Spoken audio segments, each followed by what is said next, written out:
Assalamualaikum warahmatullahi wabarakatuh. A'udzubillahi minasyaitonirrajim. Bismillahirrahmanirrahim. Alhamdulillahirabbil alamin wassalatu wassalam ala rasulillahil amin nabiyina Muhammadin ibni Abdillah wa ala alihi wa sahbihi wa man walah. Amma ba'd. Allahumma anfa'na bima 'allamtana wa 'allimna ma yanfa'una wa zidna 'ilma. Ya Allah, berikanlah manfaat pada kami dengan apa yang Engkau ajarkan pada kami, dan ajarkanlah kami apa-apa yang bermanfaat bagi kami, dan tambahkanlah ilmu kami. Amin ya rabbal alamin. Alhamdulillah, kita bersyukur kehadrat Ilahi kerana kita dapat meneruskan lagi siri yang ke-11 mengenai ketokohan Ummul Mukminin Sayyidatina Aisyah radhiyallahu anha. Jadi semalam ataupun dalam siri yang lepas kita bincang mengenai Aisyah radhiyallahu anha. Ini Ustazah ulang balik yang akhir tu kita tak sempat sangat, di mana Aisyah radhiyallahu an adalah seorang yang sangat wara', tawaddu'. Dia seorang yang amat berjasa kepada agama, pada Islam, dalam berbagai bidang agama, hadis, Quran dan sebagainya. Tetapi dia alim dalam fiqh dan sebagainya. Tetapi di akhir hayatnya sebutannya ialah Aku ingin dilupakan. Dia tak nak bila Ibn Abbas memuji dia kata tak usahlah puji aku ingin dilupakan.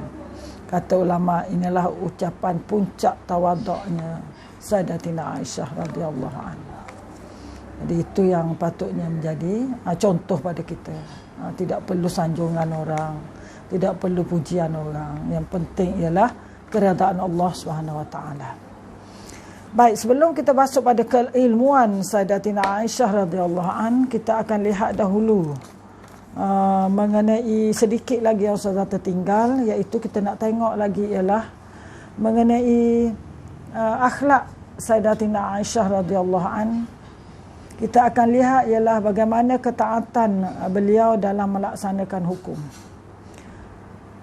Di mana kita tahu bahawa taat pada suami adalah suatu perintah Allah bagi kehidupan seorang muslim. Begitulah Sayyidatina Aisyah radhiyallahu an menjadi tauladan yang paling sempurna dalam hidup ini, hidup kita semua.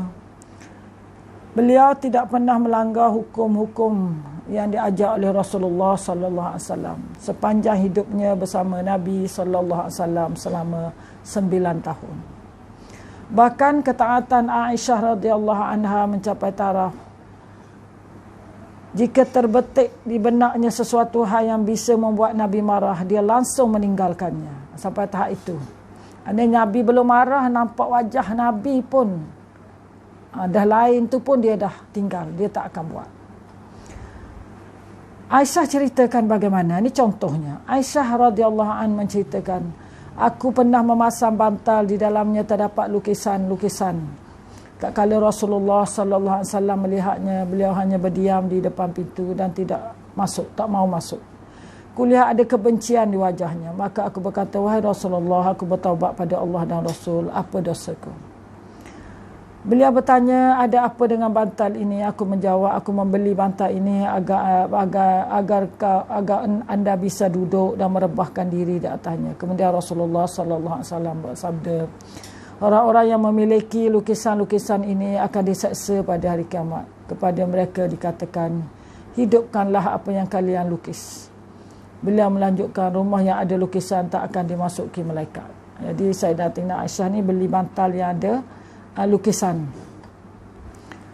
Jadi lepas tu Aisyah tidak lagi memasang pakai sarung bantal tersebut. Jadi kita tengok, hanya dia tengok Nabi diam dan minta masuk rumah, dah dia minta maaf dan dia tanya kesalahan dia. Itu sifat seorang isteri yang baik. Dan disebutkan juga ialah seorang sahabat yang mulia bernama Rabi'ah al-Aslami menikah sementara ia tak ada apa-apa untuk merayakan pernikahannya. Jadi dia buat majlis pernikahan. Dia menjumpai Rasulullah sallallahu alaihi wasallam dengan sedih hati. Rasulullah bertanya, "Wahai Rabi'ah, kenapa kau bersedih?" Rabi'ah menjawab, ini Rabi'ah yang cerita ya, "Wahai Rasulullah sallallahu alaihi wasallam, aku tidak melihat satu kaum." Hadisnya panjang ya, dia diringkaskan bahawa dia tak ada apa-apa nak jamu hari pernikahannya. Rasulullah SAW lalu berkata padaku, "Pergilah kepada Aisyah radhiyallahu an, katakan padanya berikan karungnya berisi makanan."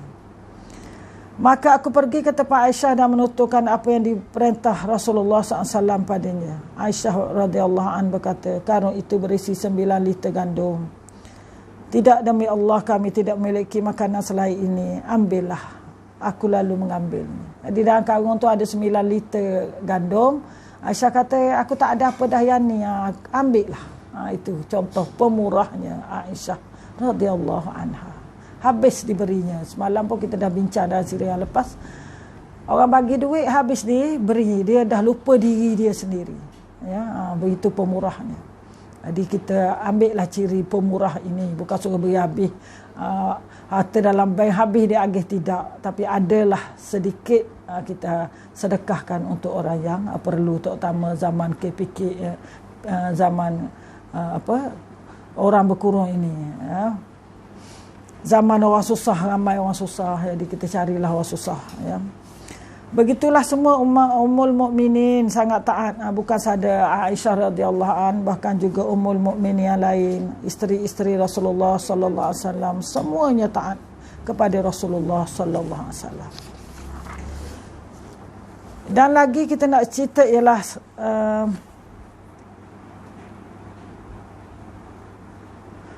mengenai bagaimana Sayyidatina Aisyah radhiyallahu an bercerita tentang solat.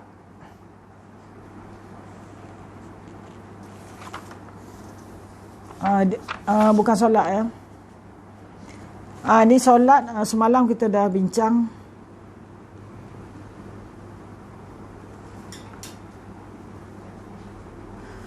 Aisyah kisah di mana dipaparkan, iaitu kita nak lihat di sini ialah beliau selalu bersama keluarga dan jika waktu solat tiba baginda langsung pergi untuk solat, seolah-olah dah tak kenal isteri dia, dah tak kenal Aisyah atau isteri yang lain. Itu begitu Rasulullah sallallahu alaihi wasallam menjaga waktu solat, ya.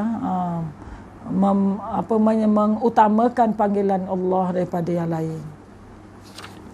Dan seterusnya kita nak lihat ialah Rasulullah sallallahu alaihi wasallam mengajar isterinya termasuklah Aisyah radhiyallahu anha tidak tertarik dengan kemewahan. Walaupun Islam membolehkan penggunaan sutera dan emas bagi kalangan perempuan, Nabi sallallahu alaihi wasallam sama sekali tidak tertarik dengan serba-serbi kemewahan, kesejahteraan hidup dan perhiasan mahal. Beliau sangat benci melihat bentuk-bentuk kemewahan itu di rumahnya. Ini sifat Rasulullah sallallahu alaihi wasallam. Aisyah menuturkan, Rasulullah SAW melihat 2 keping emas pada diriku. Beliau bersabda, "Tidakkah aku pernah memberitahumu kepadamu tentang sesuatu yang lebih baik dari ini? Lepaskanlah emas tersebut." Akhirnya aku melepasnya lalu membuat perhiasan dari daun dan kuwarnai kuning dengan za'faran. Ternyata perhiasan itu juga terlihat indah. Jadi dia tak ambil emas tu. Bila Nabi dah larang, Aisyah tak pakai lagi emas tu. Dan dia ambil daun, dikuningkan dengan za'faran sebagai perhiasan. Ya, Masya Allah, tabarakallah. Taatnya dia kepada Rasulullah sallallahu alaihi wasallam. Padahal emas tu boleh perempuan pakai, tapi dipilihnya. Bila Nabi tak suka, bukan Nabi haramkan, Nabi tak suka isterinya bermewah-mewahan. Ya. Sanggup Aisyah ni ambil daun dan warna dengan kuning sebagai perhiasan. Tak tahulah dipakai kat mana, ya. Aisyah menuturkan Rasulullah sallallahu alaihi wasallam melarang kami 5 perkara. 1, memakai sutera dan emas. Yang kedua, minum dicakir perak dan emas, dibekas emas dan perak. Yang ketiga, berbantal warna merah dan mengenakan pakaian yang buruk. Makna 5 perkara. Satu, memakai sutera dan emas. Dua, meminum di tempat di bekas emas dan perak. Tiga, berbantal warna merah. Sahaja untuk siri ini. InsyaAllah siri seterusnya kita akan bincang bab keilmuan Aisyah radhiyallahu anha.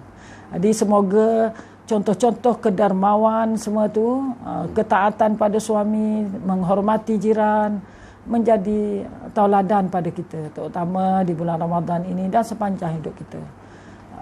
Subhanakallahumma bihamdik asyhadu an la ilaha illa anta astaghfiruka wa atubu ilaik. Wallahu a'lam. Wassalamu alaikum warahmatullahi wabarakatuh.